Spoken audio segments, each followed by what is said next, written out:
12 nannies in 14 months. That was the number Victoria Ashford stared at on her tablet screen as another resignation letter landed in her inbox. The penthouse on Central Park West gleamed with cold perfection around her Italian marble floors, floor-to-ceiling windows overlooking Manhattan, furniture that cost more than most people's annual salaries, and somewhere in the East Wing, her 7-year-old twin daughters sat in absolute silence, refusing to speak to yet another childcare professional who had just walked out the door in tears. Victoria deleted the resignation without reading it. She had built a $3 billion pharmaceutical empire from nothing. She had negotiated with heads of state, crushed competitors, and transformed an industry. But she could not reach her own children. That evening, as the building's night janitor pushed his cart past the executive elevator, he had no idea that everything was about to change. The twins had been different since the accident. Victoria knew this the way she knew quarterly earnings reports with clinical precision and careful documentation. 18 months ago, their father had died in a car crash on the way to pick them up from school. The girls had waited at the curb for 2 hours before anyone told them. Since then, Lily and Rose Ashford had become ghosts in their own home. They ate when told. They bathed when scheduled. They attended their private tutoring sessions and sat through their therapy appointments with vacant expressions. But they did not speak, not to Victoria. Not to the parade of nannies and childcare specialists she had hired at premium rates. Not to the child psychologists who came highly recommended and left utterly defeated, shaking their heads at the mystery of 2 small girls who had simply stopped engaging with the world. Victoria stood in the doorway of their bedroom now, watching them through the crack in the door. They sat on opposite ends of the window seat, identical in their matching pajamas, their blonde hair still damp from their bath. Rose held a stuffed rabbit that had belonged to their father. She hadn't let go of it since the funeral. Lily traced patterns on the foggy glass with her finger, drawing shapes that only she understood. Neither acknowledged Victoria's presence. She cleared her throat. 2 small heads turned. 2 pairs of gray eyes, their father's eyes, looked at her with an expression she had come to dread. Not anger, not sadness, just nothing. A vacancy where children used to live. "Good night, girls," Victoria said, her voice catching slightly. They turned back to the window without a word. Victoria closed the door and leaned against the hallway wall, pressing her palm to her forehead. Her phone buzzed. An emergency board meeting. A potential hostile takeover of one of her subsidiaries. Problems she knew how to solve. She straightened her spine and walked toward her home office, leaving her daughters to their silence.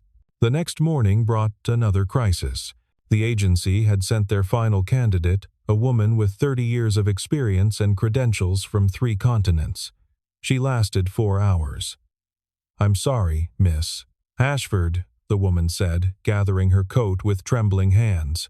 "I've worked with difficult children before, traumatized children, children who screamed and threw things and refused to eat.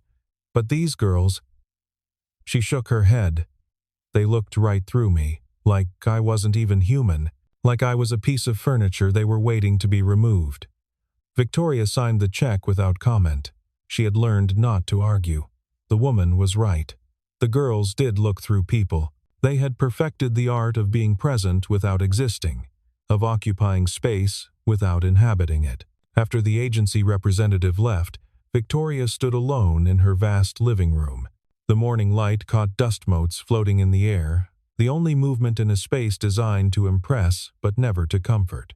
She picked up her tablet and began composing an email to another agency, another expert. Another attempt to solve a problem that refused to yield to money or power. In her world, every obstacle had a solution. Every challenge could be overcome with the right combination of resources, strategy, and force of will. But grief, she was learning, did not negotiate. It did not respond to quarterly projections or performance metrics. It simply was a presence as immovable as her daughter's silence. Victoria set down the tablet and walked to the window, looking out at the city she had conquered. Somewhere below, millions of people went about their ordinary lives, facing ordinary problems. She would have traded everything she owned to have an ordinary problem right now. Marcus Webb had been the night janitor at the Ashford building for 3 years. He knew every corner of the 40-story tower, the executive suites on the top floors, with their mahogany desks and original artwork, the trading desks in the middle where screens glowed green and red around the clock, the loading docks at the bottom where he started his shift each evening. At 42, he had made peace with the trajectory of his life. After his wife's death from cancer 8 years ago, he had sold their house in Queens, paid off her medical bills, and taken the first job that would let him be home during the day for his son. The night shift suited him. It was quiet, predictable. Nobody expected conversation from the man pushing the cleaning cart, and it gave him time to think, to remember, to plan ways to make his son's life better than his own. He was buffing the lobby floor when his supervisor approached with an unusual request. "The penthouse needs extra cleaning tonight," Frank said, checking his clipboard. "Mrs. Ashford's regular service called in sick. You're up." Marcus had never been to the penthouse. The building's owner occupied the entire top 3 floors, accessible only by private elevator, with a security code that changed weekly. He had seen Victoria Ashford exactly twice in 3 years, once stepping out of her limousine, once striding through the lobby like she owned not just the building but the air inside it. Which, in a sense, she did. "Tonight?" Marcus asked. Frank shrugged. "She specifically requested our team. Something about trust and discretion. Don't ask me why. Just don't steal anything and don't talk to the kids." The elevator opened onto a different world. Marcus had cleaned offices of wealthy executives before, but this was something else entirely. The penthouse stretched out like a museum, beautiful, pristine, and utterly devoid of warmth. He began in the kitchen, working his way through the formal dining room, the living areas, the study lined with books that looked like they had never been opened. Everything was spotless already. He wondered why they needed him at all. Then he heard the crash.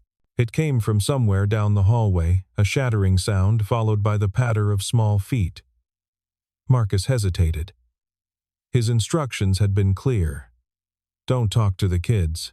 But he was also the father of a 10-year-old boy who had broken his share of household items. He followed the sound. He found them in what appeared to be a playroom, though it looked more like a showroom for expensive toys than a place where children actually played.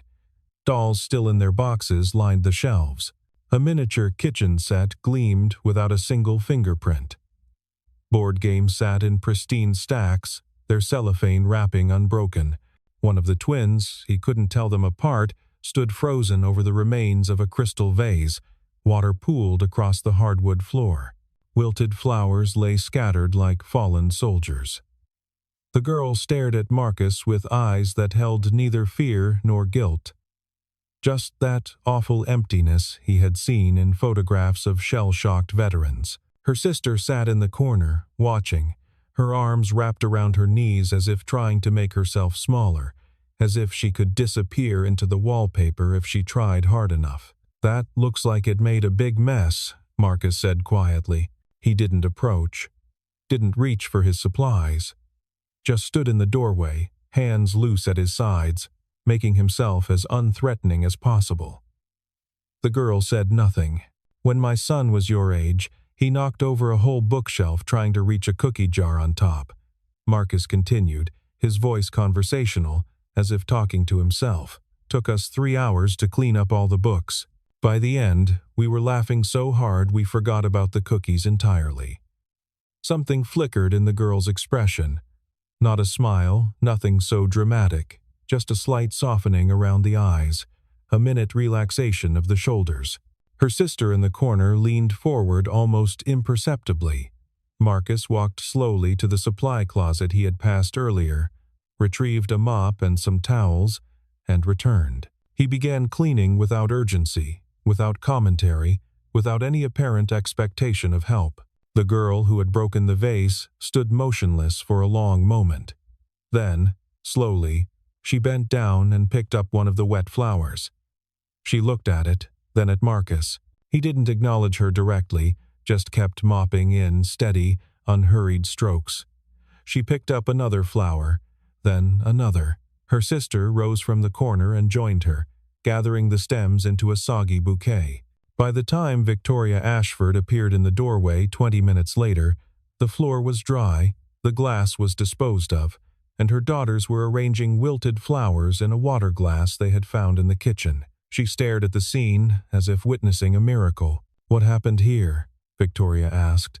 Her voice carried the sharp edge of someone accustomed to demanding answers and receiving them immediately. Marcus straightened from his work. "Small accident, ma'am. All cleaned up now." He didn't mention the vase's obvious value, didn't mention that her daughters had helped. Victoria's eyes moved between Marcus and the twins. The girls had returned to their silence, but something was different. They stood closer together than usual. Rose still held a drooping lily in her hand. "Who are you?" Victoria asked.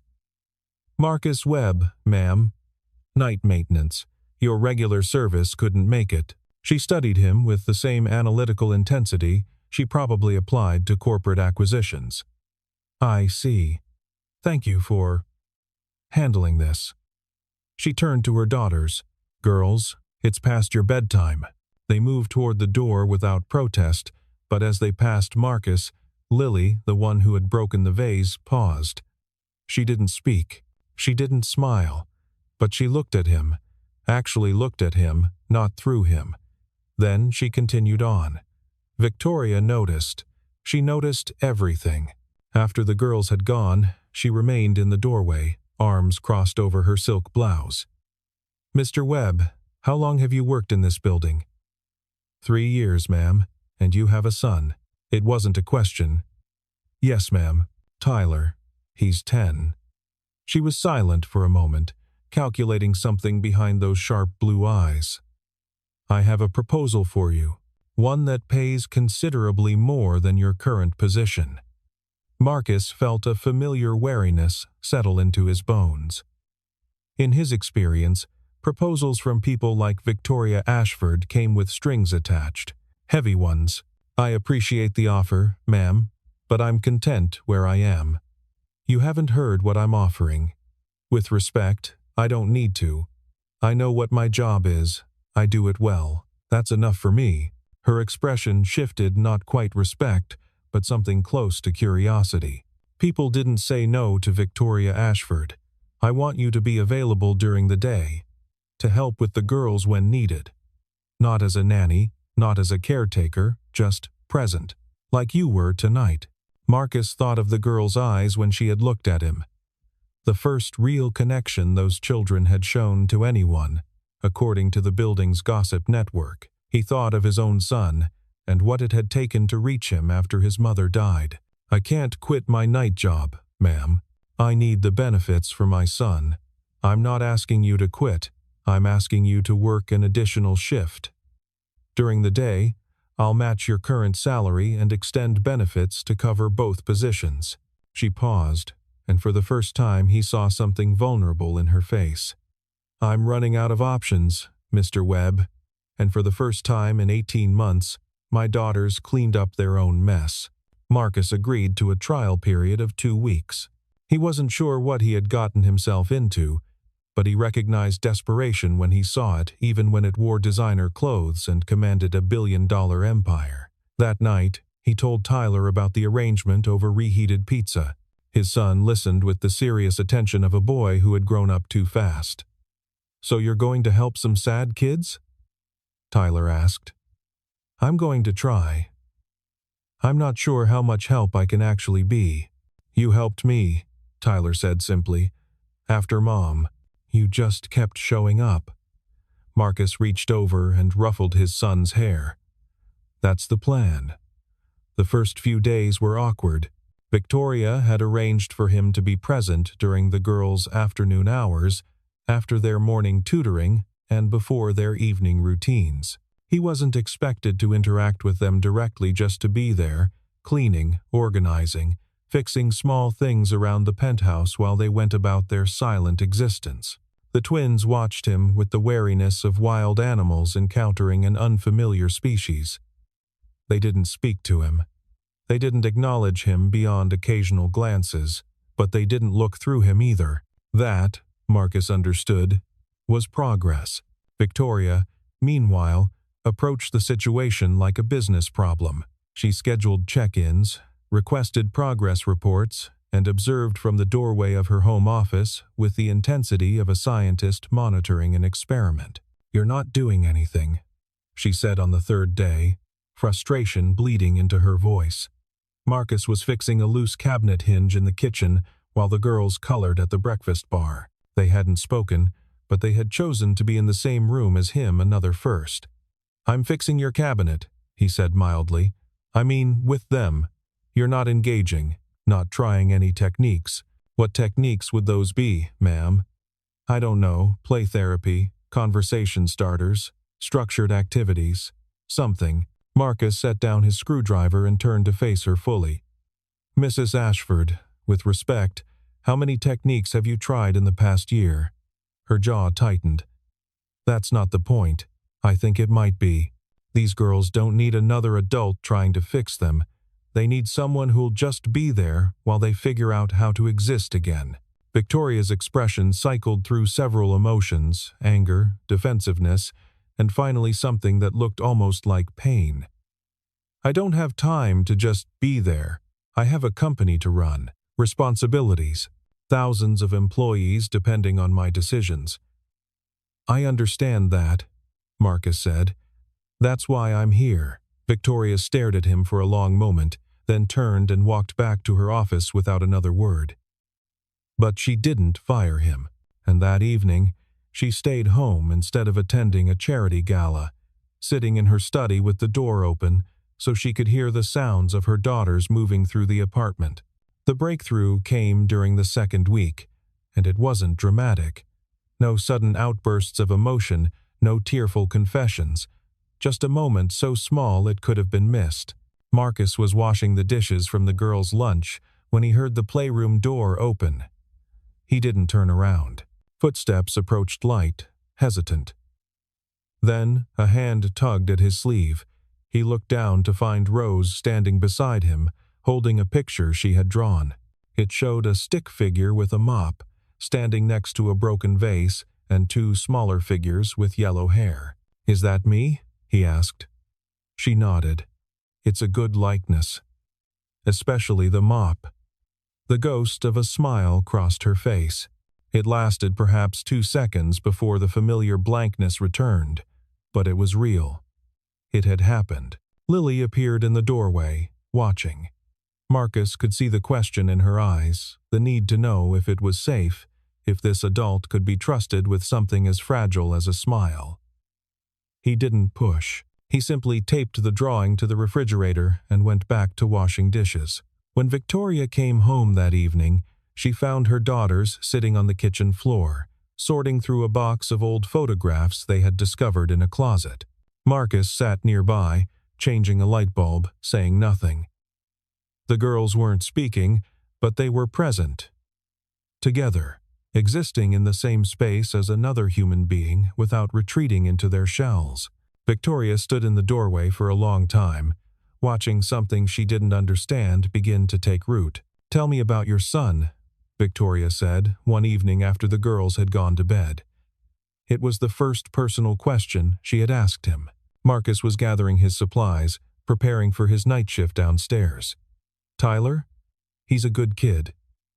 Struggled for a while after his mom passed, but he's found his footing. How did you help him? After the loss?" The question carried more weight than its simple words. Marcus set down the bottle of cleaning solution he was holding. "I didn't have a manual. Couldn't afford the specialists your daughters see. Mostly I just showed up, made breakfast, walked him to school, let him know that even when everything felt broken, I'd still be there making pancakes in the morning." Victoria's composure cracked slightly. "I show up. I'm here. But they don't see me." "Maybe they see too much," Marcus said carefully. "You're their mother. You're the one who's supposed to make everything okay, and everything isn't okay. That's a hard thing for kids to process, that the person who controls their world can't control the most important thing of all.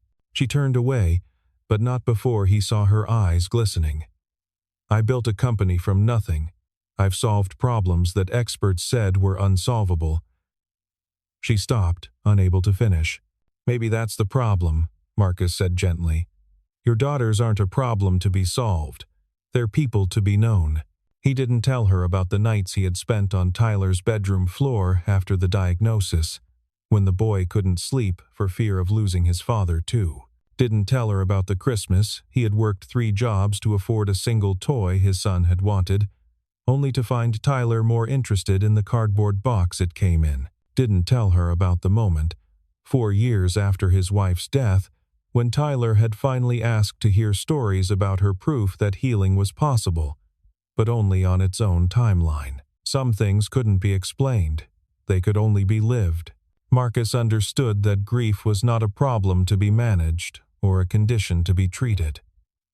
It was a landscape to be traversed, different for every person who walked through it. His job was not to show the girls the way out. It was simply to walk alongside them while they found their own path. The arrangement had been working too well to escape notice. Victoria's chief of staff, a polished woman named Caroline, who managed the Ashford household with military precision, had been watching the situation with growing concern. People are talking, she said during one of their morning briefings. The board, the media, your investors. A billionaire keeping a janitor on staff as a... What would you even call it?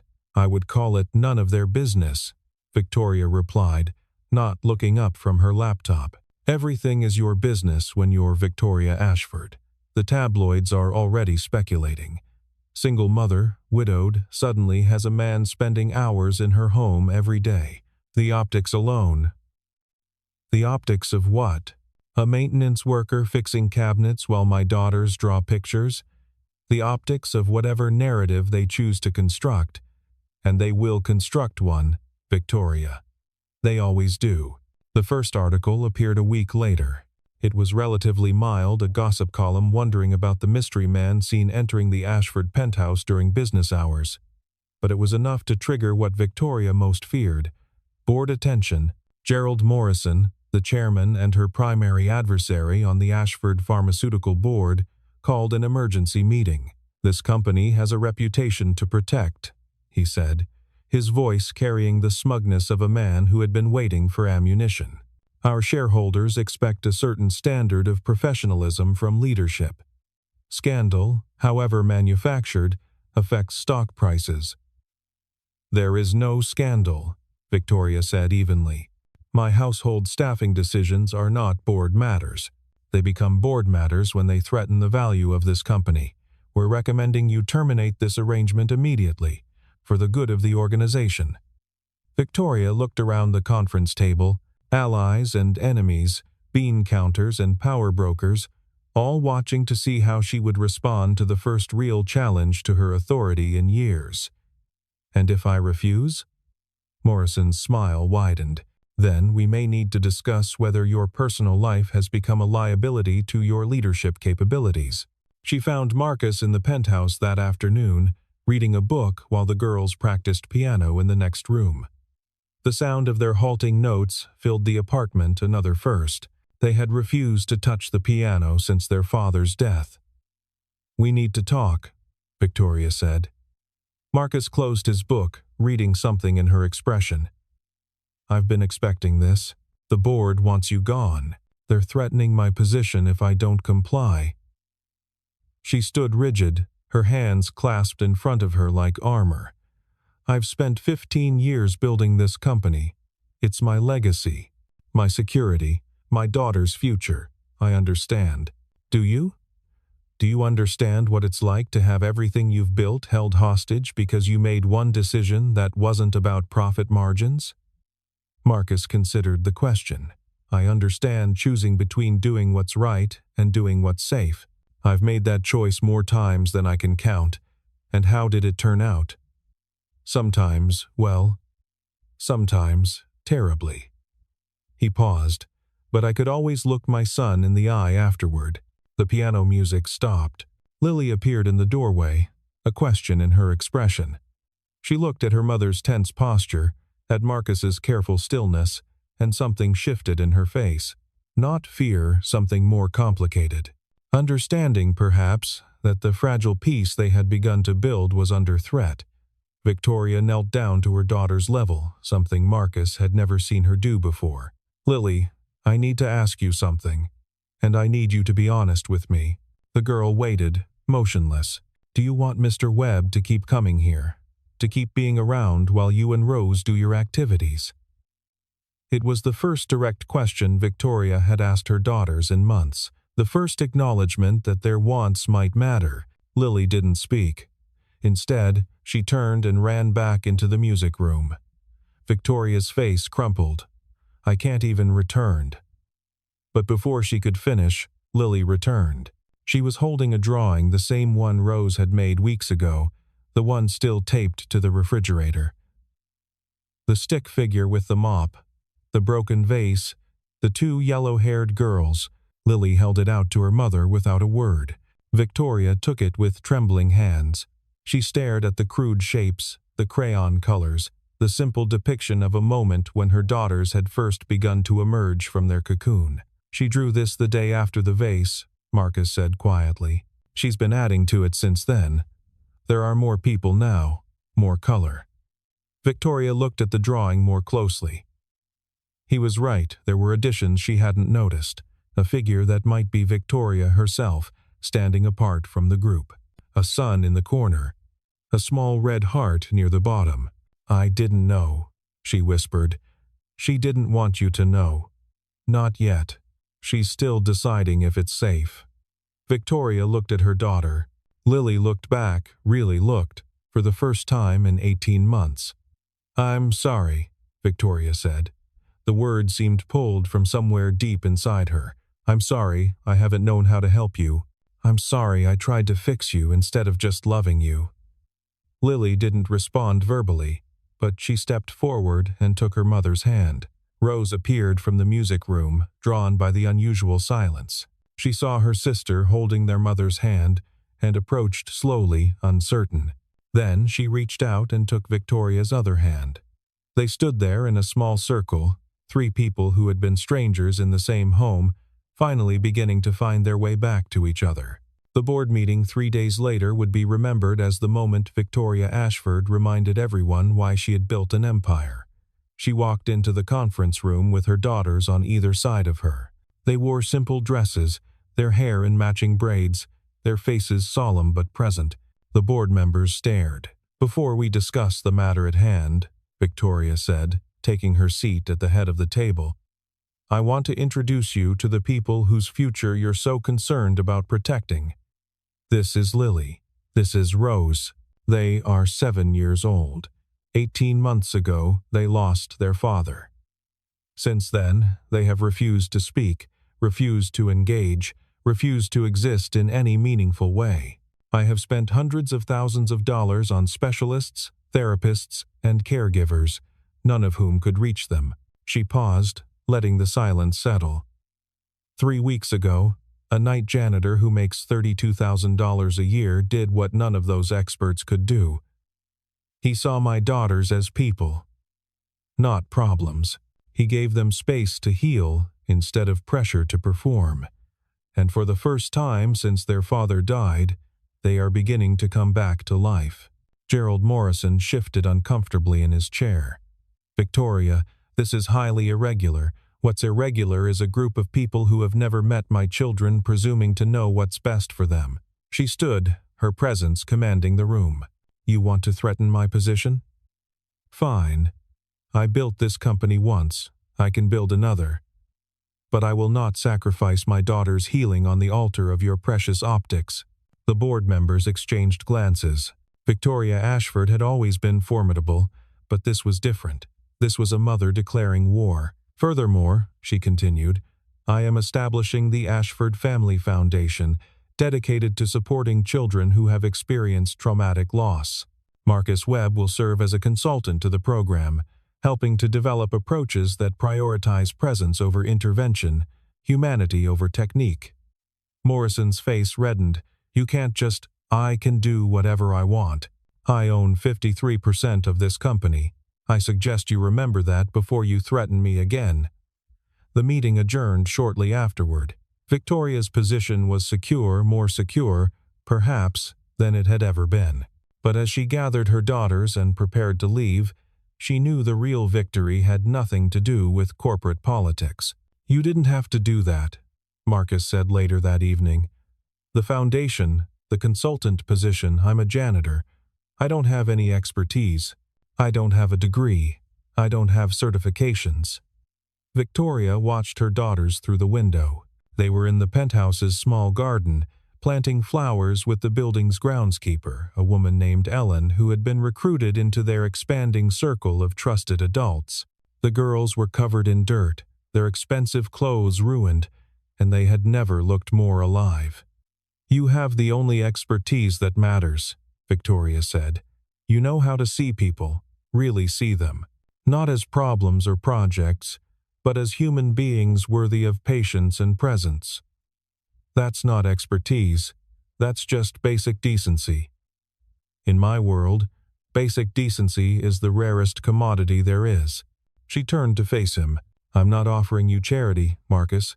I'm offering you a partnership. You have something I need to learn, and I have resources that could help other families like ours." Fair exchange. Marcus considered the offer. He thought of his son, of the years of struggle and small victories that had brought them to where they were today. He thought of Lily and Rose, slowly emerging from their shells. He thought of all the children out there whose parents had money but not wisdom, experts but not presence, solutions but not love. "I'll think about it," he said finally. Victoria nodded. It was more than she had expected. The breakthrough came on a Tuesday afternoon, 3 weeks after the board meeting. Marcus was in the kitchen, making sandwiches for the girls' lunch. Victoria was in her office, on a conference call with overseas investors. The twins were supposed to be in the playroom, working on a puzzle. Instead, Rose appeared in the kitchen doorway. She stood there for a long moment, watching Marcus spread peanut butter with methodical precision. Then, in a voice rusty from disuse, she said, "Mama doesn't know how to make sandwiches." Marcus's hand stilled on the bread knife. He didn't look up, didn't make a big deal of the moment. "No? She orders them from the restaurant downstairs. They come in boxes." "Boxes. Huh. They're not as good as homemade." Marcus smiled, still focused on his task. "My son says the same thing. He's very particular about the peanut butter to jelly ratio." "What's the right ratio?" 2-to-1, according to Tyler, but I think it's more about knowing someone took the time to make it for you. Rose moved closer, standing beside him at the counter. "Can you teach me? To make sandwiches?" She nodded. "I think I can manage that." They worked side by side in comfortable silence. Rose's small hands spread peanut butter with intense concentration. When Lily appeared a few minutes later, drawn by the unusual sounds coming from the kitchen, Rose handed her a butter knife without a word. 3 sandwiches became 6, then 12. Then a small mountain of peanut butter and jelly creations that would take days to eat. When Victoria emerged from her office an hour later, she found her daughters covered in sticky purple jelly, laughing, actually laughing, as Marcus attempted to stack sandwiches into a precarious tower. She stood in the doorway, unable to move. She had imagined this moment 1,000 times, her daughter's laughter filling the apartment again. She had hired experts and consultants and specialists, all promising to unlock the door to her children's hearts. And here was a janitor with peanut butter in his hair, building a sandwich tower that collapsed to the sound of genuine, joyful giggles. "Mama," Lily said, and Victoria's heart stopped. "Mama, we made sandwiches. I see that." Her voice came out strangled. "There are many sandwiches. Rose used too much jelly," Lily said seriously. "I did not," Rose protested. "You used too much peanut butter." "The ratio is 2-to-1, Mr. Marcus said." "Mr. Marcus is not the sandwich boss." Victoria laughed. It surprised everyone, including herself, a real laugh, unpracticed and unglamorous. Her daughters stared at her as if seeing something strange and wonderful. "I don't think I've ever been called the sandwich boss before," Marcus said. First time for everything. He caught Victoria's eye over the girls' heads and nodded slightly. This was the moment. Not a grand revelation or a dramatic breakthrough, but this. Peanut butter and jelly, sibling arguments, a mother's laughter. The ordinary magic of family life, finally within reach. The following months weren't perfect. Healing doesn't work that way, Marcus knew it, and Victoria was learning. There were setbacks and difficult days, times when the girls retreated into silence, when grief resurfaced without warning at unexpected moments, when Victoria fell back into her old patterns of control and management. Some nights, Marcus would arrive to find the penthouse quiet again, the girls withdrawn, and he would simply begin his work without comment, trusting that presence was enough. But the foundation had been laid. Something had shifted in the penthouse on Central Park West. The museum-like perfection had begun to soften. The girls' drawings covered the refrigerator door. A well-worn puzzle sat permanently on the coffee table. The kitchen showed signs of regular, messy use. And Marcus Webb, who had started as a night janitor and never expected to be anything more, had become something he couldn't quite name. Not a father figure, the girls had a father, even if he existed now only in memory and photographs. Not a friend, the power imbalance would always be there. The gap between billionaire and maintenance worker too wide to fully bridge. But perhaps a witness, someone who had seen them at their most broken and stayed anyway. Someone who asked nothing except the chance to be present while they found their way back to life. On a spring morning, 6 months after the vase incident, Marcus arrived at the penthouse to find Victoria waiting for him in the lobby. She was dressed casually, jeans and a sweater, clothes he had never seen her wear before. "The girls want to show you something," she said. "They've been planning it for weeks." He followed her up in the private elevator, preparing himself for whatever ceremony 2 8-year-olds might have devised. What he found was simpler than he expected. Lily and Rose stood in the living room, holding a large piece of poster board between them. On it they had written in careful, crooked letters, "Thank you, Mr. Marcus." Inside the house were stick figures, 2 small yellow-haired girls, a tall figure in a dress, a figure with a mop, and off to one side, a smaller figure with dark hair. "That's Tyler," Rose explained, pointing to the smaller figure. "Lily said we should include him because he's part of the family, too." "The family?" Marcus looked at Victoria, uncertain. She shrugged, a small smile playing at her lips. "They've decided you're family. I've learned it's easier not to argue with them when they've made up their minds about something." "It's because you show up," Lily said, matter-of-factly. "Even when you don't have to. That's what family does." Marcus accepted the poster with hands that weren't quite steady.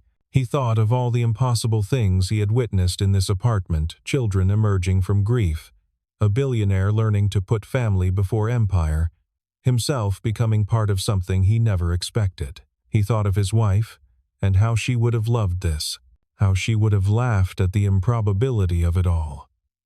"Thank you," he said, his voice thick. "I'll hang it next to the refrigerator at home, right where Tyler can see it." Rose beamed. Lily nodded with satisfaction, pleased that her work was being properly appreciated. Victoria watched with eyes that glistened, but didn't spill over. And somewhere in Queens, a 10-year-old boy was preparing for school, unaware that he had been claimed by 2 girls he had never met, drafted into a family that had assembled itself from broken pieces and stubborn hope.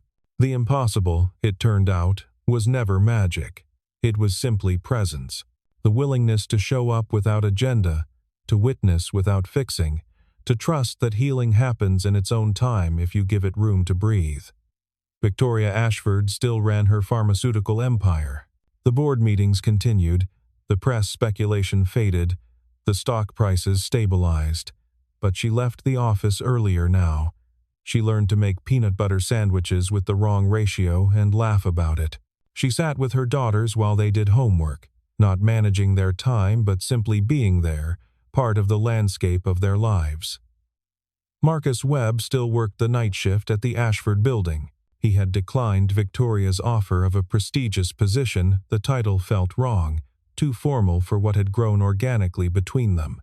Instead, he had accepted a consultant role with the foundation, helping design programs that prioritized presence over intervention. He brought Tyler to the penthouse sometimes, on weekends when the girls needed someone their own age to argue about sandwich ratios. And late at night, pushing his cart through the quiet halls of the building, he sometimes thought about how strange life was, how a broken vase and a willingness to stay had opened a door he hadn't known existed, how being invisible had taught him to really see, how the smallest acts of ordinary kindness could be the most impossible things of all.